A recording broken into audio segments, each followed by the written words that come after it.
Alors bonjour à toutes, bonjour à tous. Aujourd'hui c'est Lou à Radio Gemozo et je voulais vous faire part justement d'un ouvrage qui est sorti récemment. Donc vous en avez entendu parler ces derniers temps. Le livre de la rentrée de cette année, c'est Pédagofrique, comprendre le jargon de l'éducation nationale en s'amusant de Patrice Romain. C'est en gros un dictionnaire de langue étrangère et pour cause, la langue étrangère à apprendre ici, c'est la langue de l'éducation nationale. Sorti le 25 août de cette année de la maison d'édition L'Éditeur, Pédagofrique est le 8e ouvrage de notre invité du jour qui est venu en parler avec nous aujourd'hui. Bonjour Patrice Romain. Bonjour Lou. Avant toute chose, est-ce que tu peux un petit peu nous parler de toi, de ton parcours ?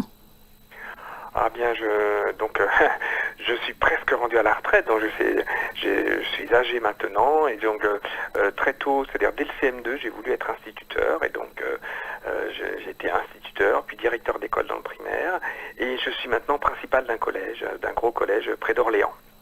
C'est un beau parcours, et justement, tu as écrit plusieurs livres, Pédagofrique, c'est ton 8e ouvrage. On imagine bien que ta vie et ton parcours professionnel t'a inspiré. Mais il y a tellement d'enseignants en France qui ne sont pas écrivains. Alors pourquoi écrire en fait ? Qu'est-ce qui fait la différence chez toi ? Ah ben écrire, ça ce sont mes professeurs qui m'ont donné le goût d'écrire et de lire. Hein. Et puis donc j'ai toujours eu un peu l'envie de transmettre ce que je vivais, ce que je ressentais. Donc après l'avoir transmis des années aux élèves, cette fois-ci j'essaie au travers de livres un petit peu humoristiques de faire partager aux lecteurs potentiels le quotidien des acteurs de l'éducation nationale. Et venons-en à Pédagofrique. Le livre, déjà je vais peut-être en faire part de la structure. Il y a un petit avant-propos explicatif justement de qu'est-ce que c'est Pédagofrique, qu'est-ce que c'est la langue pédagogienne, suivi d'un lexique, puis des informations complémentaires comme une assez longue énumération d'abréviations pédagogiennes justement, et enfin des exercices pour mettre la novlangue en pratique. En gros, tu as fait un petit peu un livre de langue étrangère, si je ne m'abuse. Oui, alors, sauf qu'il faut surtout pas, ce n'est surtout pas rébarbatif, ça, c'est avant tout un petit livre humoristique, hein. C'est-à-dire que on est abreuvé de termes pédagogiens qui sont très compliqués, alors qu'on pourrait tout simplement employer un terme beaucoup plus simple. Hein. Par exemple, au lieu de dire écrire, maintenant on dit maîtriser le geste graphomoteur. Donc, effectivement, la première partie du livre, c'est un petit peu donc un dictionnaire de vocabulaire pédagogien, expliquant avec humour la signification de tous ces termes un petit peu abscons qu'on emploie dans l'éducation nationale. Oui, effectivement, et c'est vrai que c'est un petit peu... peut-être un petit peu difficile à lire les extraits qui, je rappelle, sont authentiques, vu que c'est des mots authentiques que tu as croisés, je pense, durant justement ton contact avec l'éducation nationale. Et oui, effectivement, c'est bien de le rappeler que c'est un livre à but humoristique, vu qu'il y a aussi un énorme décalage entre les extraits authentiques que tu nous sors, que tu nous montres, avec la traduction que tu proposes. J'avais même un exemple en tête, page 36, chercher la solution à un problème. Est-ce que tu veux le lire ou tu veux que je le lise moi ? Oh bah vas-y. Alors, chercher la solution d'un problème, la traduction, entrer dans une démarche de recherche afin d'aboutir à un résultat final. Exemple, le ministre de l'Éducation nationale est rentré dans une démarche de recherche afin d'aboutir à un résultat final qui satisfasse tous les acteurs de la communauté éducative. Traduction, le ministre est un doux utopiste. Voilà, c'est-à-dire qu'à chaque fois, donc à chaque terme, j'essaie d'expliquer le terme pédagogien en langage normal. Ensuite, je donne un exemple et puis donc je traduis la phrase alambiquée en phrase normale, encore une fois en faisant un petit peu d'humour. Et puis donc à la fin, lorsque tu dis que je propose des exercices, en fin de compte, ce sont plus des tests pour voir si après avoir lu tous les termes pédagogiens, le lecteur est capable de les resservir dans le langage de tous les jours. Très bien, et tant qu'on y pense, est-ce que tu peux expliquer à nos auditeurs pourquoi le terme pédagogien ? Alors en fin de compte, la pédagogie, c'est un mot valise. Ça vient du mot pédagogie, bien sûr, hein, tout le monde sait ce que c'est que la pédagogie. Et puis ça vient aussi du mot gogo, parce que faut pas nous prendre pour des gogos quand même, hein, lorsqu'on dit à quelqu'un que lorsqu'on surprend deux élèves en train de se battre, maintenant il faut plus dire il ne faut plus dire que deux élèves se battent. Il faut dire qu'un élève essaie d'imposer une domination corporelle symbolique et non codifiée à un autre apprenant. Donc voilà. Oui, autant dire que on dirait que ça contourne un petit peu la réalité. D'ailleurs, ça me fait penser à ce que tu avais écrit page 10. Si tu veux bien que je cite, si ça te dérange pas. Pas du tout, pas du tout.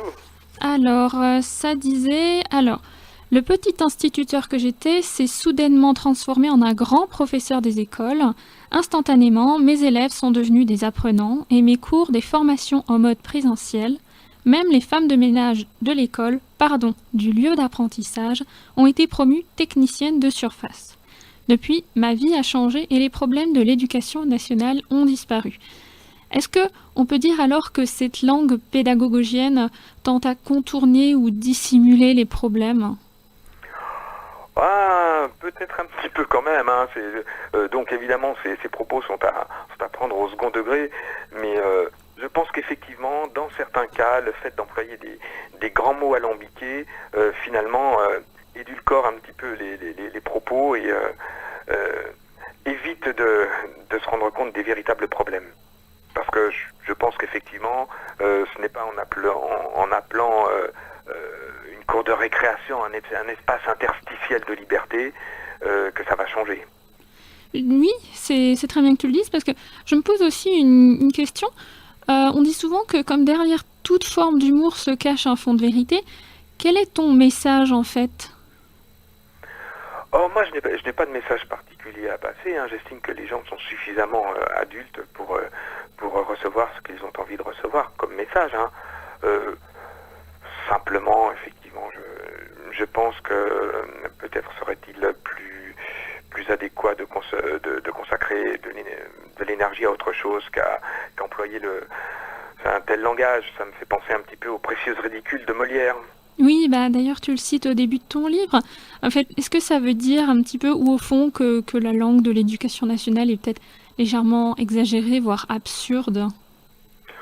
Je n'irai pas jusque-là. Hein. Encore une fois, chacun emploie le langage qu'il veut. Simplement, ce que je trouve un petit peu paradoxal, c'est qu'on essaie de rapprocher le plus possible l'éducation nationale des parents d'élèves, et en fin de compte, on édifie des barrières avec un langage complètement abscon. Oui, c'est bien que tu le dises, parce que c'est vrai que le rôle principal de l'éducation nationale, si je ne m'abuse, c'est de nous faire apprendre, de nous faire être plus intelligents, nous faire sentir plus intelligents, et peut-être que ce décalage fait que finalement on se sent un petit peu moins intelligent et que le but premier de l'éducation nationale est échoué. Alors là, je t'arrête, parce que je ne sais plus si le but de l'éducation nationale, c'est d'apprendre, de faire apprendre. On parle maintenant de savoir-être, de savoir-faire, de compétences, etc., etc. Donc c'est un petit peu une nébuleuse. Donc ça, c'était il y a bien longtemps qu'effectivement, c'était plus simple il y a longtemps, où effectivement l'instituteur faisait apprendre les leçons aux élèves. Maintenant, il leur fait découvrir de nouvelles compétences. Donc, et puis la fin du livre, justement, jouer avec le pédagogogien, il y a plusieurs tests, plusieurs exercices qu'on peut faire pour qualifier notre connaissance du pédagogogien. Alors, est-ce que tu veux nous en parler ? Eh bien oui, je propose des tests qui vont du niveau DNB jusqu'au niveau prix Nobel. Je me suis amusé à tenter donc de transposer ce langage pédagogogien en langage normal.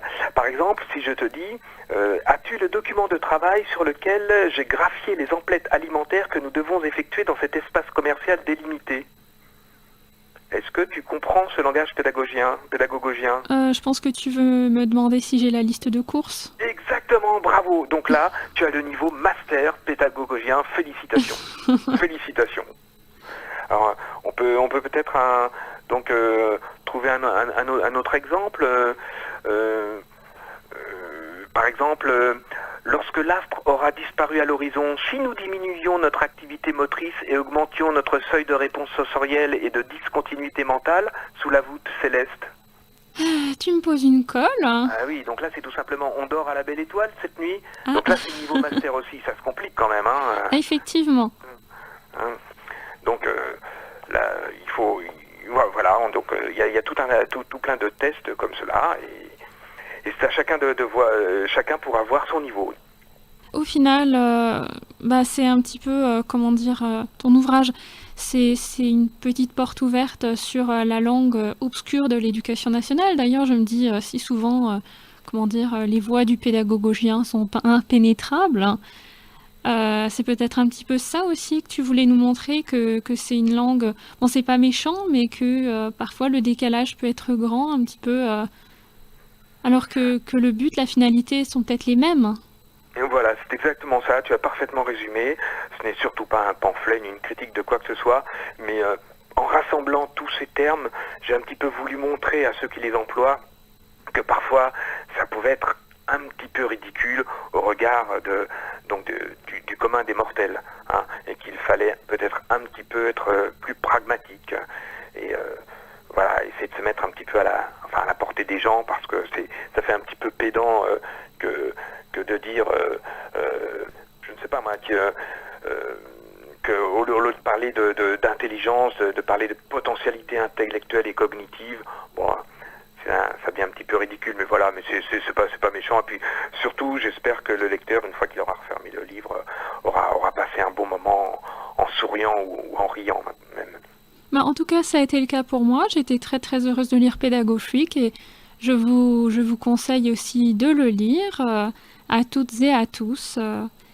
Et puis, je pense que c'est tout pour nous pour aujourd'hui. Merci beaucoup. Merci, Patrice. Merci, au revoir. Au revoir. Trouvable en librairie, en magasin spécialisé et sur Internet pour une quinzaine d'euros, c'est un livre qui, contrairement aux apparences, vaut largement le détour. Pour conclure, je dirais que Pédago Freak, comprendre le jargon de l'éducation nationale en s'amusant, est un bon moment à passer, une lecture ludique qui ne nous lasse pas. L'éducation nationale n'est pas la seule à avoir son propre jargon, bien au contraire. Mais c'est toujours distrayant de nous moquer sans méchanceté de ce qui nous est inconnu. C'était le billet d'humeur du vendredi matin de loup. Bonne fin de semaine à tous!